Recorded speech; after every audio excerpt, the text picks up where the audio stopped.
Ang PUV Modernization Program ay nananatiling mainit na usapin hanggang sa ngayon.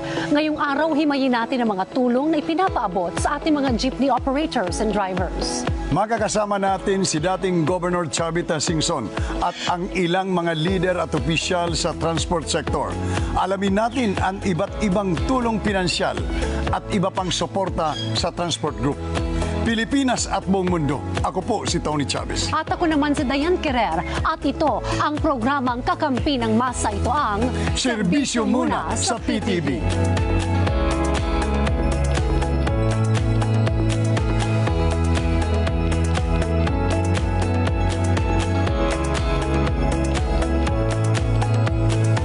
Kasama na po natin ngayon, former Ilocos Sur Governor Luis Chavez Singson. Magandang araw po sa inyo, Gov. Magandang araw po sa inyo at nakikinig sa programa nyo. Magandang oras po sa inyo lahat. Maraming salamat po, Gov Manong Chavez, sa oras na binigay nyo sa amin. Ang una po naming katanungan, ang ating pong pamahalaan na tuloy-tuloy po sa pagsulong sa programa sa jeepney modernization. Ano po itong tulong na ginagawa nyo or gagawin para po dito sa hanay o kaya sa ating pong mga jeepney operators and drivers? Well, matagal ko lang gustong tulungan ang ating mga drivers at naririnig ko na itong modernization. So, sinabi ko sa gobyerno noon, panahon pa ni Pangulong Duterte sa LTFRB, kailangan namin ng sasakyan. So, pwede ako mag-supply, wala nang down payment dahil yun ang problema ng mga drivers. Walang guarantee, walang porsyento, hindi ako magnenegosyo. Tutulong lang ako. Pero hanapin nyo muna pinakamurang jeep na gumagawa dahil ayaw ko makipagkompetensya rito. So, hinahanap nila, sabi sa akin, 1 million to. Sige, pwede ko ibigay ng 800,000 ako. Nagpagawa na ako, dinating ko, nesting pa mga mayors. So, dumating. Nung nakausap ko naman ang ibang transport group, aircon. So, mali pala ako. Kaya kailangan kausapin ko na lahat, transport group, DOTR, LTFRB. So ngayon, sila na nagbigay nung kukopyahin ko. Kung anong design. Kung anong design, kung anong klase. So, tumagal. Kaya bibigay lang sa amin yung na-approve nila na kukopyahin ko. So, agad-agad, nagpunta ako sa Korea. Inumpisa na namin kagad. Ang paggawa kasi ng mga sasakyan, computerized lahat yan. Dahil pag pinasa namin sa iba-ibang factory, cut sila ng cut, pati tornilyo eksakto. Isasalpak na lang. Mag-a-assemble na lang. Nung naisip kong tumulong, alam ko na napakarami ito. Hindi ko kaya kung ako lang. Kung ako lang, 100,000 lang isang taon magagawa ko. So kailangan kong grupo. Transport group, yung nausap ko. Sumama naman 21. Baka may madagdagan pa. Ito yung mga katulong niyo para sa pag-assemble, pag-manufacture ng mga... Yes. Kaya yung pinadala nilang in-approve nila kalando na jeep. Mukhang jeep natin. Pero mas mataas lang dahil aircon. Ginagawa na dahil kabibigay lang. Maraming test yan. Itetest nila ang baterya, itetest yung mga gulong, itetest lahat. Ang huling test, ibabangga nila. Crash test kung tawagin. Okay. Pag nagawa na yon, mag-assemble na kanila bago, dadalhin dito. Kung okay sa kanila, mass production na. So, nandun pa rin po yung tatak ng pagiging Pilipino sa Nandun pa rin. disenyo. Okay. Ang importante nito, nakausap ko na hindi kami mamumursyento, hindi kami magpapadown payment. Walang down payment, no guarantee from the drivers. Ang magagarantiya lang yung mga transport group. Okay, At tinatanong nga kung anong guarantee nila sa akin. Ako sa kanila yung mukha nyo. So parang ang garantiya lang po pala yung yung mga leaders natin sa transport group. It's about time na magtiwala tayo sa isa. Ang disenyo ng modern jeepney na ito ay hango sa tradisyonal na jeepney. Ito ay may 2 rechargeable batteries na kaya ang hanggang 8 oras na biyahe at kayang magsakay ng 26 na pasahero. Ito rin ay fully air-conditioned, may pintuan sa gilid at emergency door sa likod. Kaya rin itong tumakbo ng hanggang sa 50 kilometro kada oras. Pero kung gusto nyo lang mas mahaba, battery, magdagdag lang ng battery. Ito pong pag-avail nila or para makakuha ng unit na ito na sinasabi nyo, walang guarantee, walang collateral, and then yung leaders lang ang parang magagarantiya sa inyo. And ano ang agreement nito? Sila na pinagawa ko ang agreement. Okay. Ako, tiga-supply lang. Kung anong gusto nila, agreement. Halimbawa kung ilang years to pay. Ako, basta magbayad lang kayo, kailangan isang salita kayo. Kung talagang kikita sila at ibabayad yung kikitain, 3 years. Kung sa kanila na nasakyan. Ano ito? Parang rent-to-own. Parang Rent-to-own. Yun nga. Parang rent-to-own. Naku, marami ang mag-aabil nito, Dayan, ano? Kumbaga gusto nila magkaroon ng unit na to. Pagkatapos ng mass production, ito turnover na ito sa iba't ibang transport groups na siya namang mamahala sa distributions sa mga public utility vehicle drivers.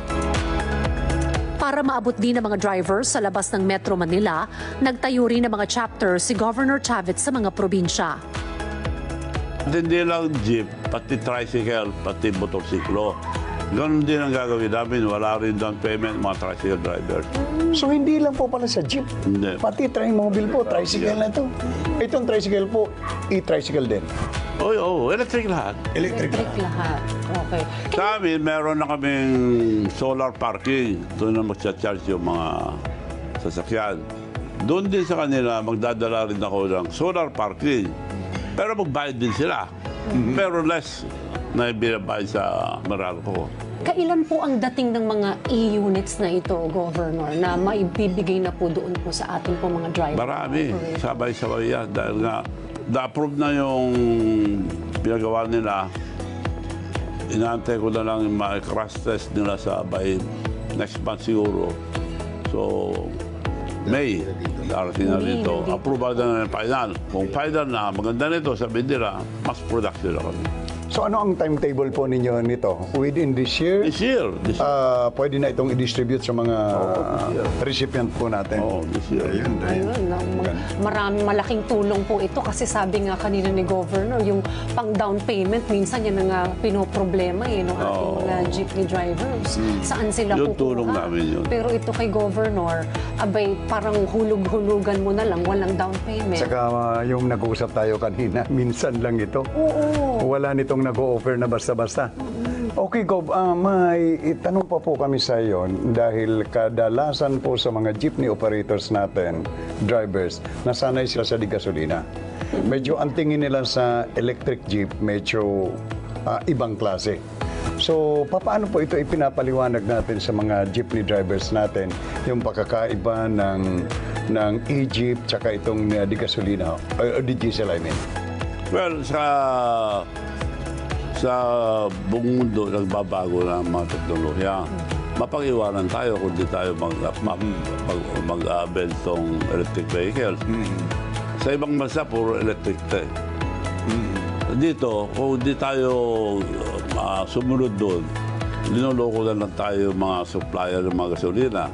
Taas, baba, sila lang nagde-decide.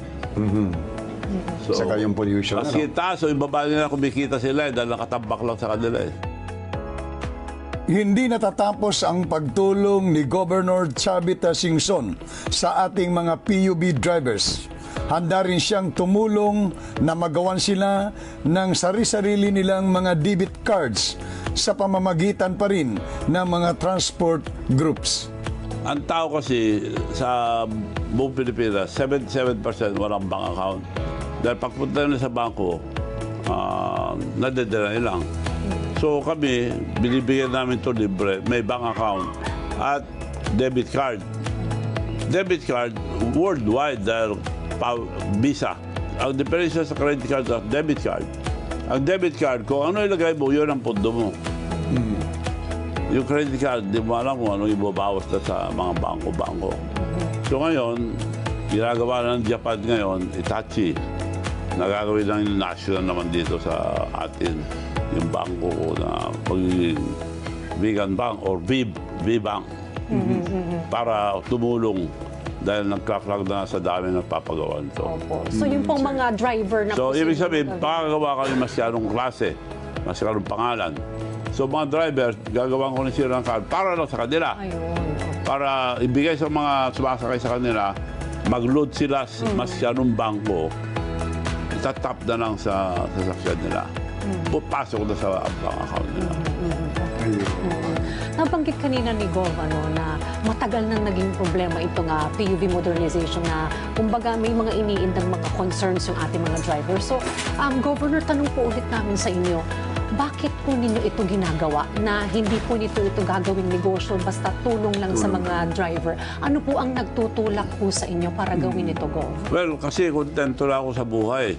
Hindi naman kailangan ako gumawa pa ng pera dahil ang pera hindi naman sa'yo kung hindi mo gastusin. So, kumikita naman ako, ba't ako kumikita sa mga ibang tao? Tulong na lang kung makakatulong. So, pwede naman ibigay doon. Hindi naman ako gahaman na pwede kami kikita dyan. Pero hindi na. May mga ibang pagkikita naman kami. Kung pagka-Gov, yung puhunan lang kung gaano yung cost ng mga jeep, yun lang po ang babayaran. Wala nang interest po ito. Walang interes. Kung magkano lang yung presyo. Magkano ang presyo? Ayos ano. Bagay, kasi kung iba sa paggagawa mo sa iba, milyon ang babayaran nila. Pero dito kay Gov, around 800,000. No, kung ano abutin. Kaya para hindi ako mabintangan naman, hanapin nyo ako yung pinakamura dito. Marami rin gumagawa eh. Okay. Baka mamaya, sinolo ni Governor Singson lahat. So para magkaroon ng Makakala, kumikita ako. Opo. Matatandaan din na nitong February 27 ay dumalo si Pangulong Ferdinand R. Marcos Jr. at Governor Chavit Singson sa General Assembly ng League of Municipalities of the Philippines sa Pasay City. Sa talumpati ng Pangulo, pinuri niya ang dating governor at inamin na marami siyang natututuhan dito kaya palagi siyang nakikinig rito. We have a lot to learn from Manong Chavit dahil talagang siya siguro sa lahat sa atin dito isang yung pinakasanay at marami tayong natututunan kaya lagi akong nakikinig kay Manong Chavit. Sabi ko nga sa kanya, ako na lang mag-provide lahat, tulong. Ano ba, paano mabawi yan? Hindi ko na negosyo ito. Tulong lang. Tama yun, Dayan, kasi kahit ano ang magandang programa ng ating pamahalaan, kung walang katulad na Gov Chavit Singson ang tutulong, hindi talaga uusad basta-basta itong programang ito. Oo, tsaka sabi ni Gov, kung kaya niya, sige, supplyan itong mga lahat ng driver sa Pilipinas, why not, di ba? Naibagi rin ni Manong Chavit ang kanyang ginawa sa isa sa mga probinsya sa South Korea. Katuwang ang mga partners, naglagay lang naman siya ng mga automated machines para mas mapabilis na ang money transactions ng mga negosyante. Yung nilagay ko, ang laking tulong dahil doon sila magbayad sa machine, lalabas kagad ng resibo. Magte-text back pa sa inyo. Hindi na magbibis, hindi na maliligo, naka-short pan. Eh kung sa bangko, maliligo pa siya. Napapagsaraan pa siya. Etong machine na binigay ko, 24 hours. Ilang linggo na lamang bago ang deadline ng PUV consolidation. Ibig sabihin nito, hindi na maaring bumiyahe ang mga registered pero hindi pa consolidated na mga PUVs magmula Mayo ngayong taon. Pero iyon ay kung hindi na ito muling i-extend ni Pangulong Ferdinand R. Marcos Jr. Pero kung tatanungin si Manong Chavit tungkol sa deadline, hindi rin ako pabor na may mabagyan ng deadline dahil hindi natin mapagsabay-sabay bigyan eh. So, kakausapin natin ang Presidente through Secretary Bautista na hindi pwedeng lagyan ng deadline. Kung may papalit tayo kagad, pwede. Sa atin naman pong mga jeepney drivers, ano po ang gusto niyong sabihin po sa kanila? Ang mga jeepney drivers, kailangan matuto lang tayo na isang salita. At basta sincero tayo, aasenso tayo lahat. Hindi pwede yung ibang sabihin ngayon, iba bukas. So matuto na po tayo, o hindi, mapag-iwanan tayo sa ibang bansa. Kailangan isang salita lang. Hinikayat din ni Manong Chavit ang lahat na maging katuwang ng pamahalaan. Kailangan tulungan natin ang mga leaders natin. Regardless of sino man ang leader, tulungan natin. Sa iba pang aspeto ng serbisyo, kabi-kabila rin ang mga medical missions na ginagawa ni Manong Chavit. Ano po itong ginagawa niyong parang nakakapagod kong titingnan? Mayroon kayong mobile hospital, mayroon kayong medical missions na ginagawa. Ito ba'y tuloy-tuloy na ginagawa niyo sa buong bansa po ito? Or Buong bansa, kung sino mag-request. So yung mobile hospital, meron na ng pandentista, operating room, x-ray, lahat. May dala-dalang portable kitchen, papakain na rin. Aktibo rin siya sa pagdulong sa ating mga atleta. Isa na rito ang boksingerong si Charlie Suarez mula sa Davao. Mula sa mga sparring opportunities sa Las Vegas hanggang sa training locations ni Suarez, sagot lahat ni Manong Chavit. Ako ang gastos lahat. Hindi ako kumukuha ng porsyento sa premyo niya. Isa ring hindi malilimutang kontribusyon ni Manong Chavit sa pagdadala ng karangalan sa bansa ay ang pagtulong niya sa Miss Universe organization. 12 billion, tapos 15 million na gastos ko. Bumili pa ako aeroplano, yate, mga 20 million. mga bus. Pati bus. Nakita ko yung bus sa So, Cubao. 20... May Miss Universe. Pero maganda sa ating bansa, nakilala. Kasi ang Miss Universe, pagka may Miss Universe sa ibang bansa, hotel lang sila. Natatakot sila ilabas dahil kung magkaroon ng aksidente, international issue. Ako, dahil ang mahal-mahal ang siningil sa akin, ilabas ko lahat. Wala na silang magawa, nandito na eh. Sa aming pagbabalik, makakapanayam naman natin ang Liga ng Transportasyon at Operators sa Pilipinas para pag-usapan pa ang mga tulong na ipinagkakaloob sa kanila. Dito lang yan sa Serbisyo Muna sa PTV.